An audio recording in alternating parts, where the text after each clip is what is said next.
வணக்கம். ஜெம் செய்திகளுக்காக நான் உங்கள் ஜெனிஷா அகஸ்டன். இந்திய நேரப்படி மதியம் 1:30 மணி செய்திகள். சென்னையில் தேசிய ஜனநாயக கூட்டணி கட்சி தலைவர்களுடன் பிரதமர் மோடி ஆலோசனை. சட்டமன்ற தேர்தலில் வெற்றி பெற கையாள வேண்டிய உத்திகள் குறித்து கலந்துரையாடல். நாகர்கோவிலில் திமுக வேட்பாளர்களை அறிமுகம் செய்து வைத்து மு.க.ஸ்டாலின் பேச்சு. திமுகவை 7வது முறையாக ஆட்சியில் அமர்த்தும்படி மக்களுக்கு வேண்டுகோள். சிபிஎஸ்இ பள்ளிகளில் 6ஆம் வகுப்பில் மும்மொழி கொள்கையை நடைமுறைப்படுத்த மு.க.ஸ்டாலின் எதிர்ப்பு. இந்தி திணிப்பை நோக்கிய நன்கு திட்டமிடப்பட்ட ஆழ்ந்த கவலைக்குரிய முயற்சி என்று கண்டனம். புதுச்சேரி சட்டமன்ற தேர்தலையொட்டி தாவேக தலைவர் விஜய் திறந்தவேலில் பரப்புரை. பாஜகவும் காங்கிரசும் புதுச்சேரிக்கு மாநில தொகுதி வழங்காதது ஏன் என கேள்வி. தான் நினைத்தால் எந்த தொகுதியில் வேண்டுமானாலும் போட்டியிடலாம் என்று அண்ணாமலை பேட்டி. புதியவர்களுக்கு வாய்ப்பளிக்கத்தான் எந்த தொகுதியிலும் போட்டியிடவில்லை என்று விளக்கம். நாசா நிலவுக்கு ஏவிய ஆர்டெமிஸ் 2 விண்கலத்திலிருந்து பூமியை படம் பிடித்து அனுப்பிய விண்வெளி வீரர்கள். பூமியிலிருந்து 1,42,000 மைல் தொலைவுக்கு விண்கலம் சென்றுள்ளதாக தகவல். இனி விரிவான செய்திகளை காணலாம். தமிழ்நாடு சட்டமன்ற தேர்தலில் கையாள வேண்டிய உத்திகள் குறித்து சென்னையில் பாஜக, அதிமுக உள்ளிட்ட தேசிய ஜனநாயக கூட்டணி கட்சிகளின் தலைவர்களுடன் பிரதமர் நரேந்திர மோடி கலந்துரையாடலை நடத்தியுள்ளார். தமிழ்நாட்டில் ஏப்ரல் 23ஆம் நாள் சட்டமன்ற தேர்தல் நடைபெற உள்ளது. இதில் அதிமுக, பாஜக, பாமக, அமமுக ஆகியன ஓரணியில் போட்டியிடுகின்றன. இந்த கட்சிகளிடையே தொகுதி பங்கீடு, தொகுதி ஒதுக்கீடு எல்லாம் முடிந்துள்ளது. இந்நிலையில் பாஜக வேட்பாளர் பட்டியல் நேற்று வெளியிடப்பட்டுள்ளது. கூட்டணி கட்சிகளில் பல்வேறு வேட்பாளர்கள் ஏற்கனவே வேட்புமனுக்களை தாக்கல் செய்துள்ளனர். இன்றும் திங்கட்கிழமையும் என 2 நாட்கள் மட்டும் வேட்புமனு தாக்கலுக்கான நாள் உள்ளது. இந்நிலையில் சென்னைக்கு வந்துள்ள பிரதமர் நரேந்திர மோடி கிண்டியில் உள்ள விடுதியில் தமிழ்நாடு பாஜக தலைவர்கள், கூட்டணி கட்சி தலைவர்களுடன் தேர்தலில் வெற்றி பெற கையாள வேண்டிய உத்திகள் குறித்து கலந்துரையாடினார். இதில் பாஜக சார்பில் அண்ணாமலை, தமிழிசை, நாகேந்திரன், மத்திய அமைச்சர் முருகன் ஆகியோர் கலந்து கொண்டனர். இதேபோல் அதிமுக, பாமக, அமமுக கட்சிகளின் தலைவர்களும் கலந்து கொண்டு ஆலோசனைகளை தெரிவித்தனர். திமுகவை 7வது முறையாக ஆட்சியில் அமர்த்த மக்கள் தயாராக வேண்டும் என்று திமுக தலைவர் மு.க.ஸ்டாலின் தெரிவித்துள்ளார். கன்னியாகுமரி, நாகர்கோவில் தொகுதி திமுக வேட்பாளர்கள் ஆஸ்டின், பத்மநாபபுரம் தொகுதி மார்க்சிஸ்ட் கம்யூனிஸ்ட் வேட்பாளர் குளச்சல், கிள்ளியூர், விளவங்கோடு காங்கிரஸ் வேட்பாளர்கள் ஆகியோரை ஆதரித்து நாகர்கோவிலில் தேர்தல் பரப்புரை பொதுக்கூட்டம் நடைபெற்றது. இதில் கலந்து கொண்ட திமுக தலைவர் ஸ்டாலின், கன்னியாகுமரி தொகுதி திமுக வேட்பாளர் மகேஷ், நாகர்கோவில் தொகுதி திமுக வேட்பாளர் ஆஸ்டின் ஆகியோரை அறிமுகம் செய்து அவர்களை ஆதரித்து பரப்புரை செய்தார். இந்த கூட்டத்தில் திமுக, காங்கிரஸ், மார்க்சிஸ்ட் கம்யூனிஸ்ட் கட்சியினர் கலந்து கொண்டனர். அப்போது பேசிய ஸ்டாலின், திமுகவை 7வது முறையாக ஆட்சியில் அமர்த்த மக்கள் தயாரா என வினவினார். திமுக ஆட்சியின் சாதனைகளை பட்டியலிட ஒரு நாள் போதாது என்றும் தெரிவித்துள்ளார். தேசிய கல்விக் கொள்கைப்படி அண்மையில் அறிமுகப்படுத்தியுள்ள சிபிஎஸ்இ பாடத்திட்டம் சாதாரண கல்வி சீர்திருத்தம் அல்ல என்றும் அது மொழி திணிப்பை நோக்கிய நன்கு திட்டமிடப்பட்ட ஆழ்ந்த கவலைக்குரிய முயற்சி என்றும் திமுக தலைவர் மு.க.ஸ்டாலின் தெரிவித்துள்ளார். சிபிஎஸ்இ பள்ளிகளில் அடுத்த கல்வியாண்டிலிருந்து 6ஆம் வகுப்பில் மும்மொழி கொள்கையை மத்திய அரசு நடைமுறைப்படுத்த உள்ளது. இந்நிலையில் மு.க.ஸ்டாலின் வெளியிட்டுள்ள அறிக்கையில் இந்திக்கு முன்னுரிமை அளித்து மையப்படுத்தும் செயலை மத்திய பாஜக அரசு தீவிரமாக முன்னெடுத்து வருவதாக குறிப்பிட்டுள்ளார். மும்மொழி கொள்கை என்பது உண்மையில் இந்தி பேசாத மாநிலங்களில் இந்தியை விரிவுபடுத்தும் முயற்சி என தெரிவித்துள்ளார். தென் மாநிலங்களில் இந்தியை கட்டாயமாக்கியுள்ளதைப் போல் இந்தி பேசும் மாநிலங்களில் மாணவர்கள் தமிழ், தெலுங்கு, கன்னடம், மலையாளம், வங்கம், மராத்தி உள்ளிட்ட மொழிகளை கட்டாயமாக படிப்பார்களா என்று வினவியுள்ளார். கேந்திரிய வித்யாலயா பள்ளிகளில் தமிழை கட்டாயமாக்க முடியாத மத்திய அரசு இந்தி பேசும் மாணவர்களுக்கு சலுகைகளை அளித்து உயர்கல்வி வேலை வாய்ப்புகளில் அவர்களுக்கு ஆதாயம் ஏற்படுத்துவதோடு மாநிலங்களுக்கு இடையே ஏற்றத்தாழ்வுகளை உண்டாக்குவதாக குறிப்பிட்டுள்ளார். மும்முரமாக இந்தியை திணிக்கும் செயல் கூட்டாட்சிகளுக்கு எதிரானது என்றும் கோடிக்கணக்கான இந்தியர்களின் மொழி அடையாளங்களை அவமதிப்பதாகும் என்றும் தெரிவித்துள்ளார். பாஜகவும் காங்கிரசும் புதுச்சேரிக்கு மாநில தொகுதி வழங்காதது ஏன் என்று தமிழக வெற்றி கழக தலைவர் விஜய் வினவியுள்ளார். புதுச்சேரி சட்டமன்ற தேர்தல் ஏப்ரல் 9ஆம் நாள் நடைபெற உள்ளது. இந்நிலையில் புதுச்சேரி சட்டமன்ற தேர்தலில் போட்டியிடும் தமிழக வெற்றி கழகத்தின் வேட்பாளர்களை ஆதரித்து அக்கட்சியின் தலைவர் விஜய் இன்று திறந்தவேலியில் பரப்புரை மேற்கொண்டார். அப்போது பேசிய அவர், புதுச்சேரியில் என்ஆர் காங்கிரஸ் பாஜக ஆட்சியில் நியாய விலைக் கடைகள் முறையாக செயல்படவில்லை என்று குற்றம் சாட்டினார். காங்கிரஸ் திமுக இடையிலான கூட்டணி தமிழகத்தைப் போல புதுச்சேரியிலும் பொருந்தா கூட்டணியாக உள்ளதாக கூறினார். மத்தியில் முன்பிருந்த காங்கிரஸ் அரசும் இப்போதுள்ள பாஜக அரசும் புதுச்சேரிக்கு மாநில தகுதி வழங்காதது ஏன் என்று வினவிய விஜய், மாநில தகுதி பெறுவதற்கு சட்டப்படி முயற்சி செய்யப் போவதாக கூறினார். தான் நினைத்தால் எந்த தொகுதியில் வேண்டுமானாலும் நிற்கலாம் என்று முன்னாள் பாஜக மாநில தலைவர் அண்ணாமலை தெரிவித்துள்ளார். சென்னை விமான நிலையம் முன்னாள் பாஜக மாநில தலைவர் அண்ணாமலை செய்தியாளர்களை சந்தித்து பேசினார். அப்போது பேசிய அவர், தமிழக சட்டமன்ற தேர்தலில் போட்டியிடப் போவதில்லை என்று பியூஷ் கோயல், சந்தோஷ்ஜி ஆகியோரிடம் தெரிவித்துள்ளேன் என்று கூறினார். தொடர்ந்து, இந்த அண்ணாமலை நினைத்தால் எந்த தொகுதியில் வேண்டுமானாலும் இருக்கலாம். ஆனால் இருப்பினும் கோயம்புத்தூரில் கட்சிக்காக பணி செய்தவர்கள் நிறைய பேர் உள்ளனர். அவர்களுக்கு வாய்ப்பளிக்க வேண்டும் என்ற அடிப்படையில்தான் எந்த தொகுதியிலும் போட்டியிட சீட் கேட்கவில்லை என்று தெரிவித்துள்ளார். மேலும், கூட்டணி கட்சிகளுக்கு போன தேர்தலில் குறைந்த நேரம் மட்டுமே பிரச்சாரம் மேற்கொள்ள முடிந்தது. அதனால் இந்த தேர்தலில் தனது மனக்குறையை போக்கிக் கொள்ள பிரச்சார தேதி முடியும் வரை முழு பங்களிப்புடன் தேர்தல் பிரச்சாரம் மேற்கொள்வேன் என்று தெரிவித்துள்ளார். அது எல்லோருமே தெரியுங்கண்ணா, எல்லா தொண்டர்களுக்குமே தெரியும். ஒரே நேரத்தில் நம்ம எல்லா சண்டையும் ஒரே நேரத்தில் இழுத்து போட முடியாதுங்கண்ணா. ஒரு தேர்தலுக்கு ஒரு சண்டை தான் போட முடியும். இந்த தேர்தலுக்கு என்னுடைய சண்டை என்பது தமிழ்நாடு முழுவதுமே பிரச்சாரம் மூலமாகத்தான். ஏன்னா 2024 பாராளுமன்ற தேர்தலில் நான் போட்டியிட்ட பொழுது எனக்கு ஒரு சிறு வருத்தம் இருந்தது. நம்மை நம்பி நிறைய வேட்பாளர்களை நம்ம போட்டி போட வச்சோம். உதாரணத்துக்கு அண்ணன் ஓ பன்னீர்செல்வம் அவர்கள் இன்றைக்கி அவர் திராவிட முன்னேற்ற கழகத்தில் இருந்தாலும் கூட பாரதிய ஜனதா கட்சியினுடைய அலுவலகத்துக்கு வந்த பொழுது நான் அண்ணங்கிட்ட ரொம்ப ரெக்வஸ்ட் பண்ணேன், அண்ணா நீங்கள் இந்த எலெக்ஷனில் நிற்கணும் அப்படின்னு.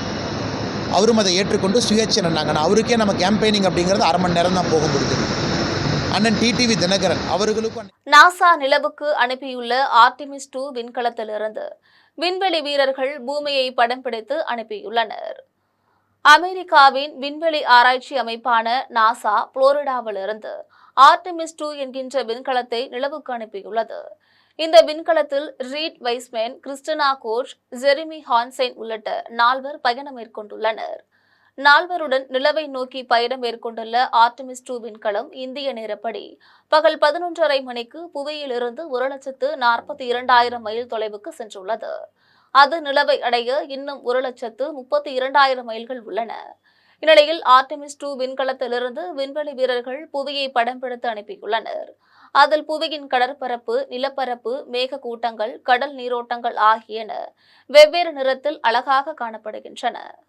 கன்னியாகுமரி மாவட்டத்திற்கு தேர்தல் பரப்புரைக்காக வந்த முதலமைச்சர் மு.க.ஸ்டாலின் காலையில் நடைபயிற்சி மேற்கொண்டதுடன் கோவளத்தில் பொதுமக்களிடம் வாக்குகளை சேகரித்தார். கன்னியாகுமரி தொகுதி திமுக வேட்பாளர் மகேஷ், நாகர்கோவில் தொகுதி திமுக வேட்பாளர் ஆஸ்டின், பத்மநாபபுரம் தொகுதி மார்க்சிஸ்ட் கம்யூனிஸ்ட் வேட்பாளர் செல்லசாமி, குளச்சல் தொகுதி காங்கிரஸ் வேட்பாளர் தாரகை கப்பட், கிள்ளியூர் தொகுதி காங்கிரஸ் வேட்பாளர் ராஜேஷ்குமார், விளவங்கோடு தொகுதி காங்கிரஸ் வேட்பாளர் பிரவீன் ஆகியோரை ஆதரித்து தேர்தல் பரப்புரை செய்ய கன்னியாகுமரி மாவட்டத்திற்கு திமுக தலைவர் மு.க.ஸ்டாலின் வந்துள்ளார். நேற்றிரவு கன்னியாகுமரியில் உள்ள விடுதியில் தங்கிய அவர் இன்று காலை கடற்கரை சாலையில் நடைபயிற்சி மேற்கொண்டார். அதனைத் தொடர்ந்து சாலையின் இருபுறமும் நின்று பொதுமக்களை சந்தித்து திமுக வேட்பாளருக்கு வாக்குகளை சேகரித்தார். உண்மை என்னவென்று நடந்திருக்கிறது என்று தெரியாமல் தேர்தல் நேரத்தில் பேசுவது சரியான அரசியல் ஆகாது என்று நாடாளுமன்ற உறுப்பினர் கனிமொழி தாவேக தலைவர் விஜய் விமர்சனம் செய்துள்ளார். திண்டுக்கல் மாவட்டத்தில் நாடாளுமன்ற உறுப்பினர் கனிமொழி செய்தியாளர்களை சந்தித்து பேசினார்.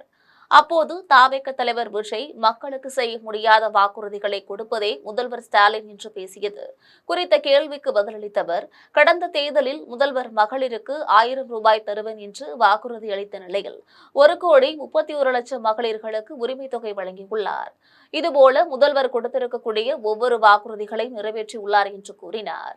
அதனைத் தொடர்ந்து உண்மை என்னவென்று நடந்திருக்கிறது என்று தெரியாமல் தேர்தல் நேரத்தில் பேசுவது சரியான அரசியல் ஆகாது என்று தாவேக தலைவர் விஜய் விமர்சித்தார்.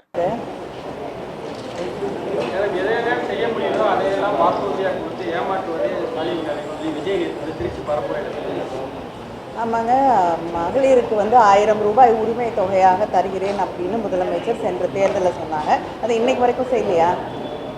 கிட்டத்தட்ட 1,31,00,000 மகளிருக்கு அந்த 1000 ரூபாய் வழங்கப்படுகிறது. கொடுத்திருக்கக்கூடிய ஒவ்வொரு வாக்குறுதியையும் நிறைவேற்றி தந்திருக்கக்கூடியவர் தான் முதலமைச்சர் அவர்கள். அதனால் என்ன உண்மையாக நடந்துட்டுருக்குன்னு தெரியாமல் தேர்தல் நேரத்தில் எதையாவது சொல்லணுங்கிறதுக்காக குற்றச்சாட்டுகளை வைப்பது சரியான அரசியலாக.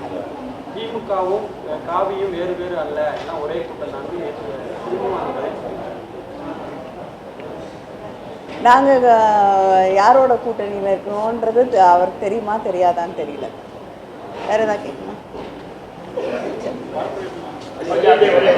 திமுக செய்த சாதனைகளை நினைவுபடுத்த வேண்டிய பொறுப்பு செயல் வீரர்களாகிய உங்களுக்கு தான் இருக்கிறது என்று அமைச்சர் ஏவாவேலு தெரிவித்துள்ளார்.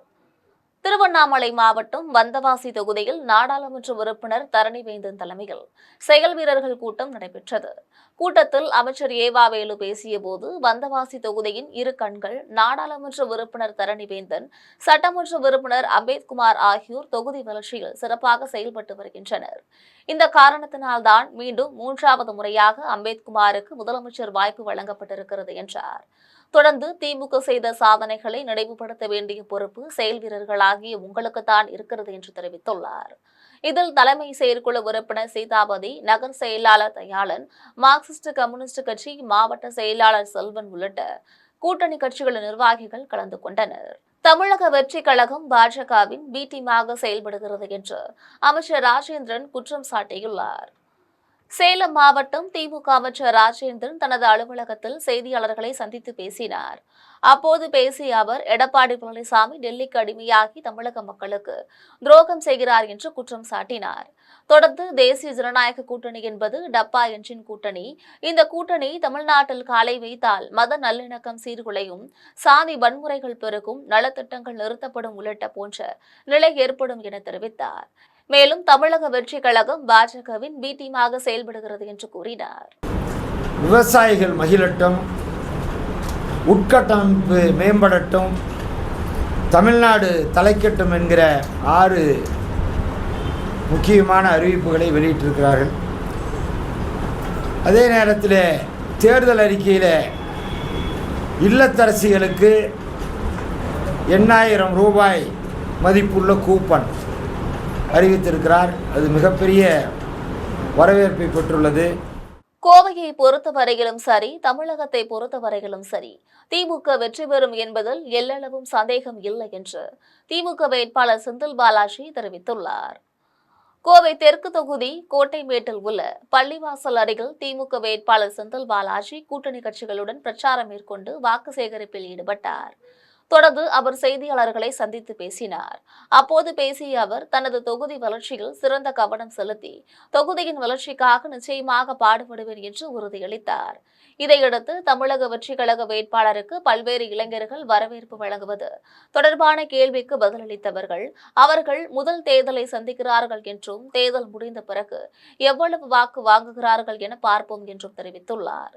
மேலும் கோவை பொறுத்தவரையிலும் சரி, தமிழகத்தை பொறுத்தவரையிலும் சரி, திமுக வெற்றி பெறும் என்பதில் எல்லளவும் சந்தேகம் இல்லை என தெரிவித்துள்ளார்.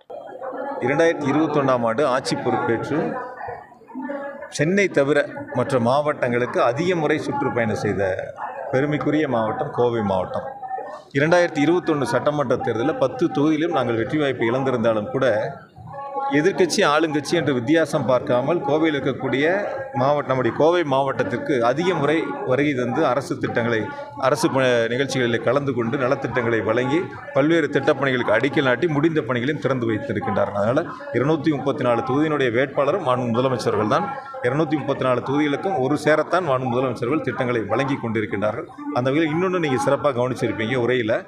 தான் சட்டமன்ற உறுப்பினராக பதவியேற்று இந்நாள் வரை மங்களம் பகுதிக்கு பள்ளிக்கு கூடுதல் வகுப்பறை, போர் மன்னர் ஆலயத்திற்கு திருமண மண்டபம் உள்ளிட்ட பல வசதிகளை ஏற்படுத்தி கொடுத்துள்ளதாக கீழ்பெண்ணாத்தூர் தொகுதி திமுக வேட்பாளர் பிச்சாண்டி தெரிவித்துள்ளார்.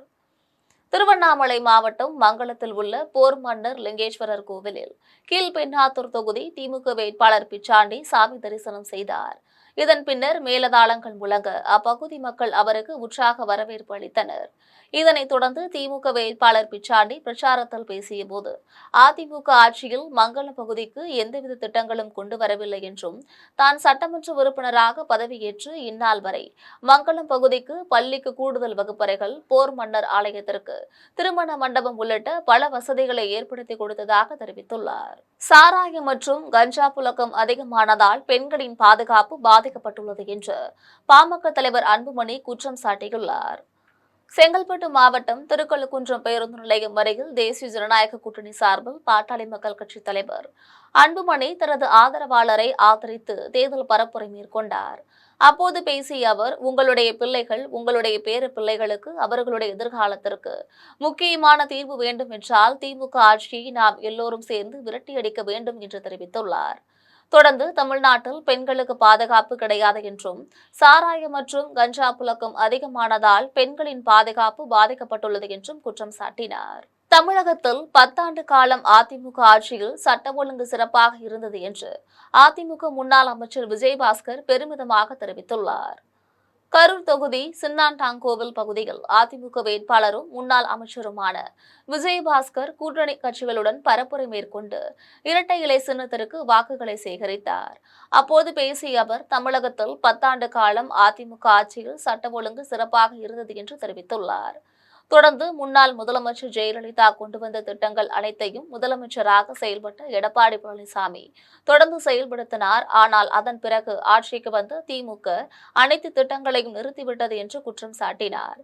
மேலும் அனைத்து குடும்ப தலைவிகளுக்கும் 1000 ரூபாய் தருகிறோம் என்று கூறிவிட்டு 27 மாதங்கள் கழித்து தமிழகத்தில் 1,06,00,000 குடும்ப தலைவிகளுக்கு மட்டும் 1000 ரூபாய் வழங்கிவிட்டு மீதமுள்ள 1,24,00,000 மகளிர்களுக்கு தகுதி இல்லை என கூறிவிட்டனர் என்று தெரிவித்துள்ளார்.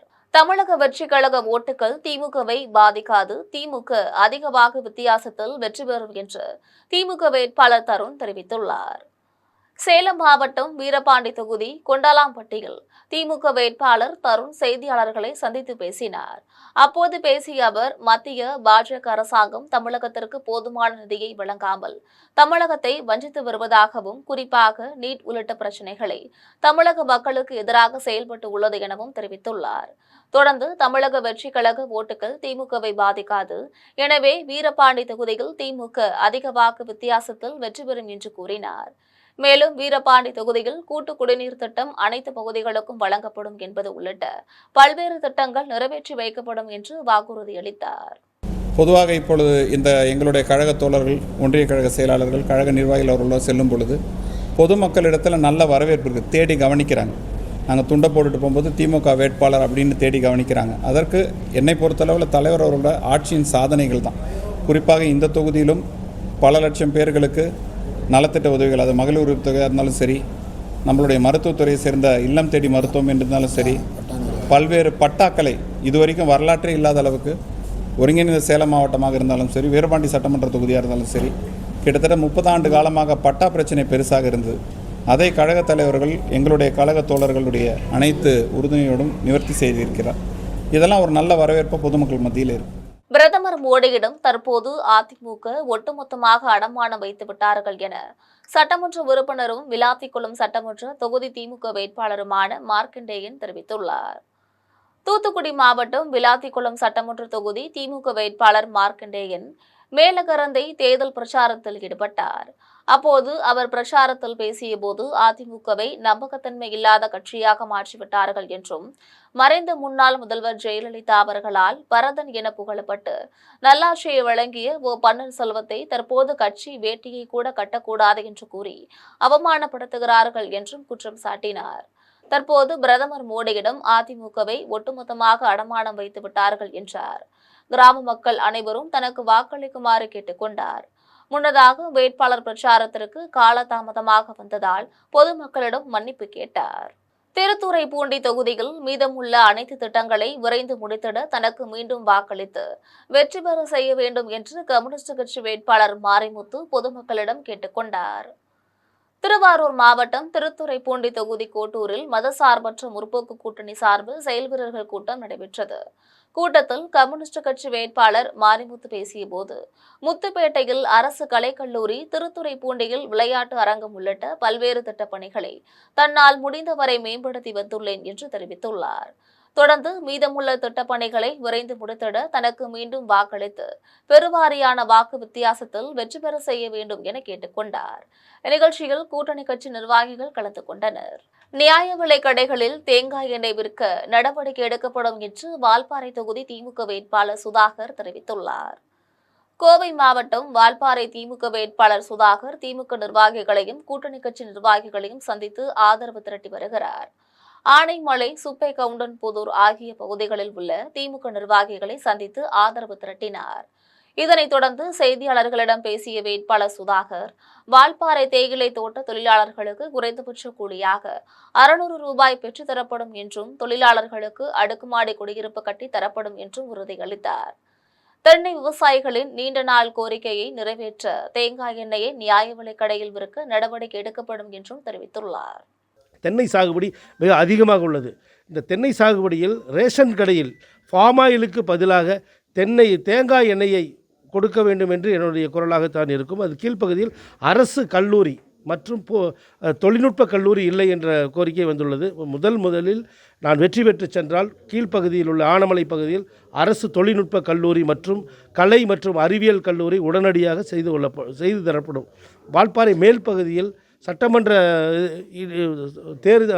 அலுவலகம் இல்லை. அந்த சட்டமன்ற அலுவலகம் உடனடியாக செய்ய நடவடிக்கை எடுக்கப்படும். கடந்த 5 ஆண்டுகளில் திமுக ஆட்சியில் விவசாயிகளை குண்டர் சட்டத்தில் அடைத்தது என தமிழக விவசாயிகள் பாதுகாப்பு சங்கத்தின் நிறுவனர் ஈசன் முருகசாமி குற்றம் சாட்டியுள்ளார். மயிலாடுதுறை மாவட்டம் பல்லவராயன்பேட்டையில் உள்ள தனியார் திருமண மண்டபத்தில் தமிழக விவசாயிகள் பாதுகாப்பு சங்கத்தின் மாவட்ட நிர்வாகிகள் ஆலோசனைக் கூட்டம் நடைபெற்றது. இதில் மாவட்ட அவைத்தலைவர் பண்டரிநாதன், மாவட்ட செயலாளர் ராஜேந்திரன் ஆகியோர் தலைமை வகித்தனர்.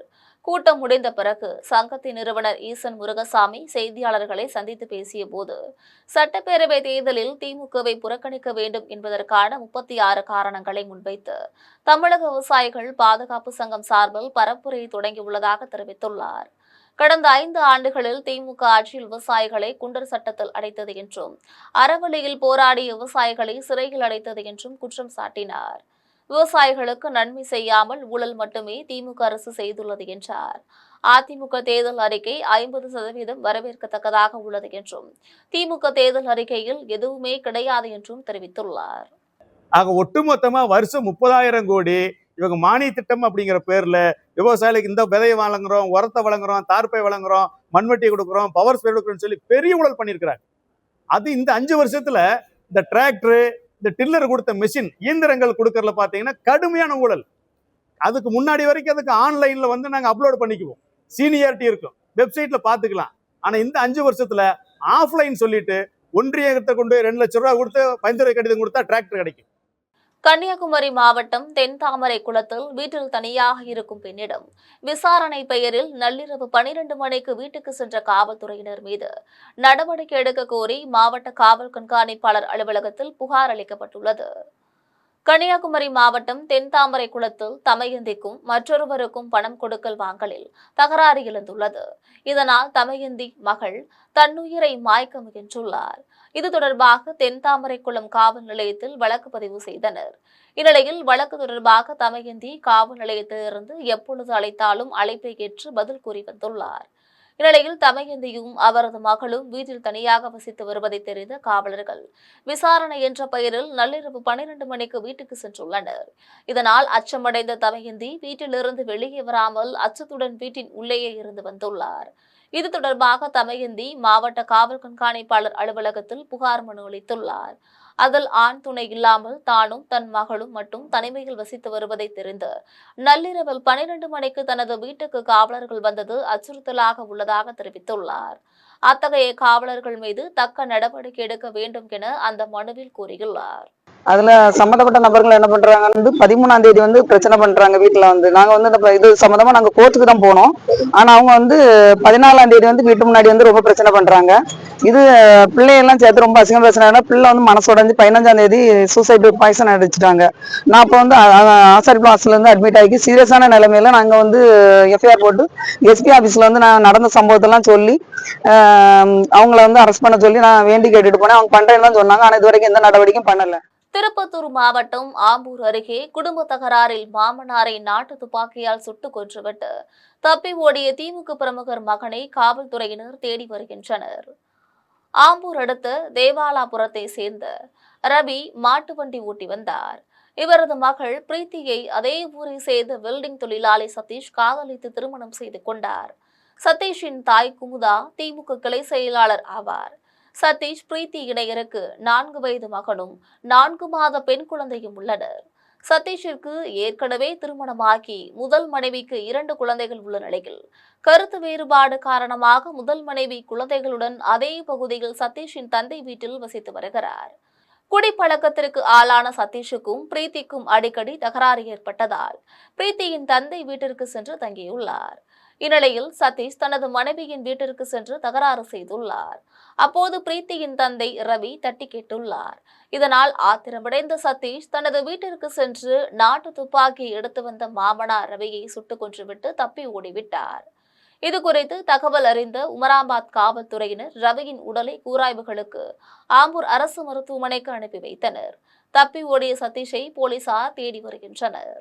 எடமஸ்ரீ கிராமத்தின் முன்னாள் ஊராட்சி மன்ற தலைவர் ராஜேந்திரனின் மகன் ஜெயபிரகாஷ் விபத்தில் சிக்கி உயிரிழந்த நிலையில் தமிழக முதலமைச்சர் உத்தரவின் அடிப்படையில் அவரது உடல் நல்லடக்கம் செய்யப்பட்டது. காஞ்சிபுரம் மாவட்டம் எடமஸ்ரீ கிராமம் முன்னாள் ஊராட்சி மன்ற தலைவர் ராஜேந்திரனின் மூத்த மகனாகிய ஜெயபிரகாஷ் இவர் கடந்த சில தினங்களுக்கு முன்பு மகேந்திரா சிட்டியில் உள்ள நிறுவனங்களுக்கு வாட்டர் சப்ளை செய்து வந்தபோது விபத்தில் சிக்கி படுகாயமடைந்தார். இதன் பின்னர் அவர் காட்டாங்குளத்தூரில் உள்ள தனியார் மருத்துவமனையில் சிகிச்சைக்காக அனுமதிக்கப்பட்ட நிலையில் சிகிச்சை பலனின்றி உயிரிழந்தார். இதையடுத்து அவர்கள் குடும்பத்தினர் உடல் உறுப்பு தானம் செய்ய முன்வந்தனர். தொடர்ந்து தமிழ்நாடு அரசு முதலமைச்சர் உத்தரவின் அடிப்படையில் உத்தரமேரூர் வட்டாட்சியர் எடமஸ்ரீ கிராமத்தில் உள்ள அவரது இல்லத்தில் ஜெயபிரகாஷ் உடலுக்கு மரியாதை செலுத்தினார். இதன் பின்னர் உத்தரமேரூர் சட்டமன்ற உறுப்பினர் சுந்தர், முன்னாள் சட்டமன்ற உறுப்பினர் கணேசன் மற்றும் ஏராளமானோர் அவருடைய உடலுக்கு மலர் தூவி மரியாதை செலுத்தினர். இதனைத் தொடர்ந்து ஊர்வலமாக எடுத்து செல்லப்பட்டு அவருடைய உடல் தகனம் செய்யப்பட்டது. வாழப்பாடி அருகே குடும்ப தகராறில் மனமுடைந்த இளம்பெண் தூக்கு போட்டு தன்னுடைய உயிரை தானே மாய்த்து கொண்ட சம்பவம் பெரும் சோகத்தை ஏற்படுத்தியுள்ளது. சேலம் மாவட்டம் வாழப்பாடி அருகே பேலூரை சேர்ந்த கார்த்திகேயன் அதே பகுதியை சேர்ந்த ஸ்னேகா என்பவரை 4 ஆண்டுகளுக்கு முன்பு காதலித்து திருமணம் செய்து கொண்டார். இந்த தம்பதிக்கு யாசின் என்கின்ற ஒரு பெண் குழந்தை உள்ளது. இந்நிலையில் ஸ்னேகா தனது வீட்டில் தூக்கில் தொங்கி தன்னுடைய உயிரை தானே மாய்த்து கொண்டார். இதனை அறிந்த ஸ்னேகாவின் உறவினர்கள் உடலை மீட்டு வாழப்பாடி அரசு மருத்துவமனைக்கு கொண்டு சென்று பரிசோதித்த போது அவர் இறந்து போனது தெரியவந்தது. இதுகுறித்து வாழப்பாடி காவல் ஆய்வாளர் வேல்முருகன் தலைமையில் காவலர்கள் ஸ்னேகாவின் உடலை கைப்பற்றி பிரேத பரிசோதனைகளுக்காக சேலம் அரசு மருத்துவமனைக்கு அனுப்பி வைத்தனர். மேலும் இந்த சம்பவம் தொடர்பாக விசாரணை மேற்கொண்டு வருகின்றனர். திருவள்ளூர் மாவட்டம் பொன்னேரியில் புனித வெள்ளி நாளில் இயேசு கிறிஸ்து போல வேடமிட்டு இயேசுவின் சிலுவை பாடுகளை உணர்த்தும் வகையில் 1000க்கும் மேற்பட்டோர் ஊர்வலமாக சென்றனர். திருவள்ளூர் மாவட்டம் பொன்னேரி போதகர்கள் ஐக்கிய நலசங்கம் சார்பில் புனித வெள்ளி என்று இயேசு சிலுவை மரணத்தின் போது அனுபவித்த துன்பங்களை நினைவு கூறும் சிலுவை பாதை ஊர்வலம் நடைபெற்றது. தடப்பெரும்பாக்கத்தில் தொடங்கி பொன்னேரி வரை நடைபெற்ற ஊர்வலத்தில் போதகர்கள் ஐக்கிய நலசங்க தலைவர் பிஷப் ஞானராஜ் தலைமையில் 1000க்கும் மேற்பட்ட கிறிஸ்தவ பெருமக்கள் கலந்து கொண்டனர். இறுதியில் கூட்டு பிரார்த்தனையுடன் நிகழ்ச்சி முடிவுற்றது. இதில் சங்கத்தின் செயலாளர் பாஸ்டர் லாசர் டேனியல், பொருளாளர் பாஸ்டர் ஜான்ராஜ் உள்ளிட்டோர் கலந்து கொண்டனர். சட்டமன்ற தேர்தல் முடிந்த பின் மாநில தலைவர் பதவியிலிருந்து விலகுவேன் என்று சட்டமன்ற உறுப்பினர் செல்வ பெருந்தகை தெரிவித்துள்ளார். காஞ்சிபுரம் மாவட்டம் ஸ்ரீபெரும்புதூர் தொகுதி மாங்காட்டில் கூட்டணி கட்சி நிர்வாகிகள் சந்திப்பு கூட்டம் நடைபெற்றது. இதில் ஸ்ரீபெரும்புதூர் தொகுதி காங்கிரஸ் வேட்பாளர் செல்வ பெருந்தகை கலந்து கொண்டு உரையாற்றினார். அப்போது பேசிய அவர் பாஜக அதிமுகவின் முகமூடியை அணிந்து தமிழ்நாட்டில் இறங்கியுள்ளது. ஆனால் தமிழ்நாட்டு மக்கள் ஒருபோதும் ஏமாற மாட்டார்கள் என தெரிவித்துள்ளார். தொடர்ந்து சட்டமன்ற தேர்தல் முடிந்த பின் தங்கள் அகில இந்திய தலைவரிடம் பேசி மன நிறைவுடன் மாநில தலைவர் பதவியிலிருந்து விலகுவேன் என்றார். மேலும் தமிழ்நாடு பிள்ளையாக இருந்த தான் தேர்தலுக்கு பின் ஸ்ரீபெரும்புதூர் பிள்ளையாக இருப்பேன் என்று தெரிவித்துள்ளார். இந்நிகழ்ச்சியில் கூட்டணி கட்சி நிர்வாகிகள் ஏராளமானோர் கலந்து கொண்டனர். 5 மாநில தேர்தல், மேற்கு வங்காளம், அசாம், கேரளா, தமிழ்நாடு, பாண்டிச்சேரி இந்த 5 மாநில தேர்தலில் தலைவர் மக்கள் மிகவும் தீவிரமாக பிரச்சாரத்தில் ஈடுபட்டார்கள். அந்த நிலையில் தான் 2 நாட்கள் கேரளாவிலும் 1 நாட்கள் அசாமிலும் இருந்தார்கள். ஆகவே 4 நாட்கள் தாமதமானது. இப்ப பாஜக பாத்தீங்கன்னா நாங்க அறிவிச்ச பிறகுதான் பாஜக அறிவிச்சிருக்கிறார்கள். ஆகவே இதை சரியான நேரத்தில் அறிவித்திருக்கிறார்கள். நாளை எங்களுடைய சட்டமன்ற உறுப்பினர்கள் வேட்பாளர்கள் வேட்புமனு தாக்கல் செய்வார்கள். திங்கட்கிழமை வேட்புமனு தாக்கல் செய்வார்கள். எங்கள் கூட்டணி என்பது வெற்றி கூட்டணி. திருப்பெரும்புதூர் தொகுதியில அதிமுக டெபாசிட் கூட வாங்காது என்பதை உறுதியாக சொல்லுகிறோம். கார்த்திக் சிதம்பரத்துக்கு அவர் எம்பியா இருக்காரு இல்லையே, அப்படி அவர் கேட்கல. ஆரணி திமுக வேட்பாளர் மகாலட்சுமியை வெற்றி பெற செய்யவில்லை என்றால் திமுக நிர்வாகிகள் யாரையும் சந்திக்கப் போவதில்லை என அமைச்சர் ஏவா வேலு ஆவேசத்துடன் தெரிவித்துள்ளார்.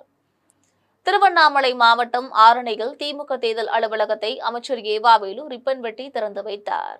தொடர்ந்து ஆரணி திமுக வேட்பாளர் மகாலட்சுமியை அறிமுகம் செய்து வைத்தார். இதன் பின்னர் அமைச்சர் ஏவா வேலு மேடையில் பேசிய போது ஆரணி சட்டமன்ற தொகுதியில் கடந்த 2021 தேர்தலின் போது திமுக வேட்பாளர் அன்பழகன் தோல்விக்கு பிறகு திமுக கட்சி நிர்வாகிகளை பல மாதங்கள் கழித்து சந்தித்ததாக கூறினார். தற்போது போட்டியிடும் வேட்பாளர் மகாலட்சுமியை வெற்றி பெற செய்யவில்லை என்றால் திமுக நிர்வாகிகள் யாரையும் சந்திக்கப் போவதில்லை என அமைச்சர் ஏவா வேலு ஆவேசத்துடன் தெரிவித்துள்ளார். திமுக ஆட்சியில் விலைவாசி உயர்வு, சட்ட ஒழுங்கு சீர்கேடு ஏற்பட்டுள்ளது என மாதவரம் சட்டமன்ற தொகுதி அதிமுக வேட்பாளர் மூர்த்தி குற்றம் சாட்டியுள்ளார். திருவள்ளூர் மாவட்டம் கோணிமேடு கிராமத்தில் மாதவரம் சட்டமன்ற தொகுதியில் போட்டியிடும் அதிமுக வேட்பாளர் அறிமுக கூட்டம் மாவட்ட செயலாளர் சிவபிரகாசன் தலைமையில் நடைபெற்றது. கூட்டத்தில் மாதவரம் சட்டமன்ற தொகுதி அதிமுக வேட்பாளர் மூர்த்திக்கு பாமக தலைவர் அன்புமணி சார்பில் சால்வை அணிவித்து அறிமுகம் செய்தனர். நிகழ்ச்சியில் அதிமுக வேட்பாளர் மாதவரம் மூர்த்தி பேசிய போது மருத்துவர் அன்புமணி மத்திய சுகாதாரத்துறை அமைச்சராக இருந்தபோது நாடு முழுவதும் 108 அவசர ஊர்தி சேவை உள்ளிட்ட பல்வேறு திட்டங்களை கொண்டு வந்து மருத்துவத்துறையில் சாதனைகளை நிகழ்த்தியதாகவும் பெருமிதத்துடன் தெரிவித்துள்ளார். திமுக ஆட்சியில் விலைவாசி உயர்வு, சட்ட ஒழுங்கு சீர்கேடு ஏற்பட்டுள்ளது என குற்றம் சாட்டினார். 10 ஆண்டுகளாக திமுக சட்டமன்ற உறுப்பினர் தொகுதிக்கு எதுவும் செய்யவில்லை என்றும் வாக்காளர்கள் அனைவரும் இரட்டை இலை சின்னத்திற்கு வாக்களித்து தன்னை வெற்றி பெற செய்ய வேண்டும் என்றும் கேட்டுக்கொண்டார். பேராவூரணி திமுக வேட்பாளர் அசோக்குமாருக்கு ஆதரவு திரட்டும் வகையில் முதியவர் ஒருவர் சைக்கிளில் திமுக கொடியை கட்டிக்கொண்டு வாக்கு சேகரித்த செயல் திமுக கட்சியினரிடையே பெரும் நிகழ்ச்சியை ஏற்படுத்தியுள்ளது. தஞ்சாவூர் மாவட்டம் பேராவூரணி சட்டமன்ற தொகுதியில் திமுக வேட்பாளர் அசோக்குமார் போட்டியிடுகிறார். இவருக்கு ஆதரவு திரட்டும் வகையில் பேராவூரணியின் திமுக கட்சியை சேர்ந்து முதியவர் நீலகண்டன் தனது சைக்கிளில் திமுக கொடி மற்றும் பதாகைகளை கட்டிக்கொண்டு நகர் முழுவதும் சென்று உதயசூரியன் சின்னத்திற்கு வாக்குகளை சேகரித்தார். தொடர்ந்து முதியவரின் செயல் கட்சி தொண்டர்கள் மற்றும் பொதுமக்கள் மத்தியில் நிகழ்ச்சியை ஏற்படுத்தியுள்ளது. தேர்தலில் வெற்றி பெற்றால் சின்னையன்பேட் பகுதியில் பல்வேறு திட்டங்களை செய்து தருவதாக பாஜக வேட்பாளர் ராமலிங்கம் வாக்குறுதி அளித்துள்ளார். புதுச்சேரி ராஜபவன் தொகுதி சின்னையன்பேட் மற்றும் அதனை சுற்றியுள்ள பகுதிகளில் வேட்பாளரும் பாஜக மாநில தலைவருமான ராமலிங்கம் பரப்புரை மேற்கொண்டு தாமரை சின்னத்திற்கு தீவிர வாக்கு சேகரித்து வருகிறார். அப்போது பேசிய அவர், தமக்கு தொகுதி மக்களின் ஆதரவு பெருகி வரும் நிலையில் தேர்தலில் வெற்றி பெற்றால் சின்னையன்பேட் பகுதியில் இலவச மனைப்பட்டா, குடிசையில்லா வீடு, சுத்தமான குடிநீர் என்பது உள்ளிட்ட பல்வேறு திட்டங்களை செய்து தருவதாக வாக்குறுதி அளித்தார். வயல் இடப்பிரச்சனை முன்விரோதம் காரணமாக வயலில் நடவு செய்யப்பட்டிருந்த பருத்தி செடியை பிடுங்கி எறிந்து களைக்கொல்லி மருந்தை தெளித்து அளித்த நபர்கள் மீது பாதிக்கப்பட்டுள்ள விவசாயி மயிலாடுதுறை மாவட்ட காவல் கண்காணிப்பாளர் அலுவலகத்தில் புகார் அளித்துள்ளார். மயிலாடுதுறை மாவட்டம் தரங்கம்பாடி அருகே கீழப்பெரும்பள்ளம் மேலத்தெருவை சேர்ந்த விவசாயி ராஜேந்திரன் NSL பவர் கம்பெனி என்ற நிறுவனத்திற்கு சொந்தமான நன்றி நிலத்தில் 10 ஆண்டுகளுக்கு மேலாக ஒப்பந்த அடிப்படையில் விவசாயம் செய்து வருகிறார். தொடர்ந்து அவரது அனுபவத்தில் உள்ள இந்த இடத்தில் மேலப்பெரும்பள்ளம் கிராமத்தை சேர்ந்த மல்லிகா என்பவர் அந்த இடத்தை தான் ஒப்பந்தம் போட்டுள்ளதாக பூம்புகார் காவல் நிலையத்தில் புகார் அளித்தார். இந்த பிரச்சனை நீடித்து வரும் நிலையில் விவசாயியின் அனுபவத்தில் உள்ள 2 ஏக்கர் நஞ்சை நிலத்தில் 200 குழி பரப்பளவில் பயிரிடப்பட்டிருந்த பருத்தி செடியை பிடுங்கி எறிந்தும் மீதமுள்ள வயலில் சாகுபடி செய்யப்பட்டிருந்த பருத்தி செடிகளுக்கு களைக்கொல்லி மருந்தை தெளித்தும் முற்றிலுமாக மல்லிகா தரப்பை சேர்ந்தவர்கள் சேதப்படுத்தி உள்ளனர். இது குறித்து விவசாயி ராஜேந்திரன் நடவடிக்கை எடுக்க கோரி மயிலாடுதுறை மாவட்ட காவல் கண்காணிப்பாளர் அலுவலகத்தில் புகார் மனு அளித்துள்ளார். அதை நான் சாவடி பண்ணிட்டு இருக்கும்போது திடீர்னு இந்த நிலத்தை நான் அக்ரிமெண்ட் போட்டிருக்கேன், விட்டுருங்கன்னா அது நீ எப்படி நான் வச்சிருக்க நிலத்தை நீங்கள் எப்படி பக்கத்து வயக்காரர் நீங்கள் போய் அக்ரிமெண்ட் போட்டீங்க இல்லை அவங்க கேட்டால் அவங்க போலீஸில் கம்ப்ளைண்ட் கொடுத்து பூம்புகார் காவல் நிலையத்தில் விசாரணை பண்ணாங்க. விசாரணையில் போய் ஸ்டேஷனில் இந்த மாதிரி சிவில் கேஸ் நாங்கள் கோர்ட்டில் பார்த்துக்கிறோங்க, அவங்களுக்கு எனக்கும் பிரச்சனை இல்லை, எனக்கும் கம்பெனிக்கு தான் பிரச்சனைன்னு சொல்லிட்டு நான் வந்துட்டேன். அதோட நேற்று நைட்டு அந்த வயக்கட்டை வந்து விசாரணை வரையில் அந்த என்னை வந்து கேட்ட மல்லிகாவோட பையன் இளையராஜாவும் புனிதராஜாங்க 2 பேரும். இளையராஜா சென்னாப்பு வீராசாமி, புனிதராஜா சென்னாப்பு வீராசாமி, அவங்க 2 பேரும் வந்து வயலில் சாயந்தரம் நின்றுட்டு இருந்தாங்க. அவங்க தான் நின்னாங்க இந்த பக்கம். இன்னும் பக்கத்து வயக்காரங்க சொன்னாங்க. இப்போ நைட்டு பார்த்தா அவங்க 2 பேரும் வந்து அவங்க 2 பேரும் இன்னும் 2 ஆள் யாரோ ரவுண்டு வந்து வச்சுக்கிட்டு பிரியர் வெடிச்சு விட்டுட்டு ஒரு 200 குழி இது மாதிரி பருத்தி செடியை பிடுங்கிட்டாங்க. இனி வருவது திரையுலக செய்திகள்.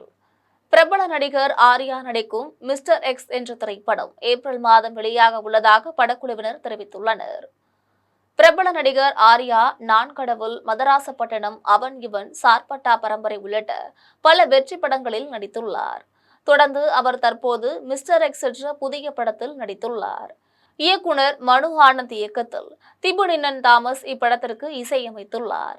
இதில் சரத்குமார், மஞ்சு வாரியர், அனேகா, கௌதம் ராம் கார்த்திக் உள்ளிட்ட பலர் முக்கிய கதாபாத்திரங்களில் நடித்துள்ளனர். ஆக்ஷன் த்ரில்லர் பாணியில் இப்படம் உருவாகி வருகிறது. இதையடுத்து இப்படம் ஏப்ரல் மாதத்தில் வெளியாக உள்ளதாக படக்குழுவினர் தெரிவித்துள்ள நிலையில் நடிகர் ஆர்யாவின் ரசிகர்களிடையே இப்படத்தின் மீதான எதிர்பார்ப்பு அதிகரித்துள்ளது. இனி வருவது விளையாட்டு செய்திகள்.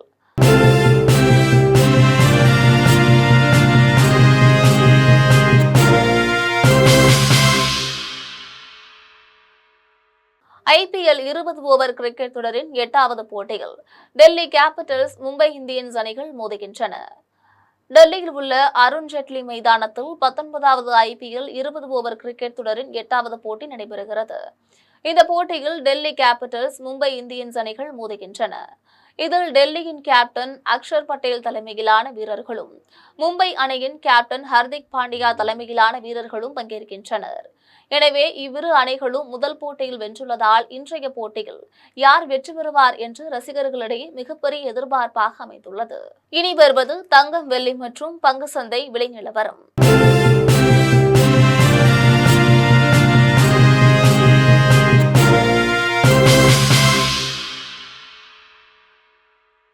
சென்னையில் ஆபரண தங்கம் இன்று ஒரு சவரன் 1,11,600 ரூபாய்க்கு விற்பனை செய்யப்படுகிறது.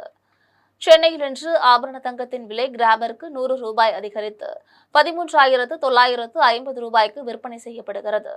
மேலும் ஒரு சவரன் 800 ரூபாய் அதிகரித்து 1,11,600 ரூபாய்க்கு விற்பனை செய்யப்படுகிறது. 24 கேரட் தூய தங்கம் ஒரு சவரன் 1,21,744 ரூபாய்க்கு விற்பனை செய்யப்படுகிறது. மேலும் 1 கிராம் வெள்ளி 255 ரூபாய்க்கும் 1 கிலோ வெள்ளி 2,55,000 ரூபாய்க்கும் விற்பனை செய்யப்படுகிறது. மீண்டும் தலைப்பு செய்திகள். சென்னையில் தேசிய ஜனநாயக கூட்டணி கட்சி தலைவர்களுடன் பிரதமர் மோடி ஆலோசனை. சட்டமன்ற தேர்தலில் வெற்றி பெற கையாள வேண்டிய உத்திகள் குறித்து கலந்துரையாடல். நாகர்கோவிலில் திமுக வேட்பாளர்களை அறிமுகம் செய்து வைத்து மு.க. ஸ்டாலின் பேச்சு. திமுகவை 7வது முறையாக ஆட்சியில் அமர்த்தும்படி மக்களுக்கு வேண்டுகோள். சிபிஎஸ்இ பள்ளிகளில் 6ஆம் வகுப்பில் மும்மொழி கொள்கையை நடைமுறைப்படுத்த மு.க. ஸ்டாலின் எதிர்ப்பு. இந்தி திணிப்பை நோக்கிய நன்கு திட்டமிடப்பட்ட ஆழ்ந்த கவலைக்குரிய முயற்சி என்று கண்டனம். புதுச்சேரி சட்டமன்ற தேர்தலையொட்டி தாவேக தலைவர் விஜய் திறந்த வேனில் பரப்புரை. பாஜகவும் காங்கிரசும் புதுச்சேரிக்கு மாநில தொகுதி வழங்காதது ஏன் என கேள்வி. தான் நினைத்தால் எந்த தொகுதியில் வேண்டுமானாலும் போட்டியிடலாம் என்று அண்ணாமலை பேட்டி. புதியவர்களுக்கு வாய்ப்பளிக்கத்தான் எந்த தொகுதியிலும் போட்டியிடவில்லை என்று விளக்கம். நாசா நிலவுக்கு ஏவிய ஆர்டெமிஸ் 2 விண்கலத்திலிருந்து பூமியை படம் பிடித்து அனுப்பிய விண்வெளி வீரர்கள். பூமியிலிருந்து 1,42,000 மைல் தொலைவுக்கு விண்கலம் சென்றுள்ளதாக தகவல். இத்துடன் செய்திகள் நிறைவடைகின்றன. மீண்டும் செய்திகள் மாலை 6 மணிக்கு. உடனுக்குடன் செய்திகளை காண GemLive.tv என்ற இணையதளத்தில் இணைந்திருங்கள். நன்றி, வணக்கம்.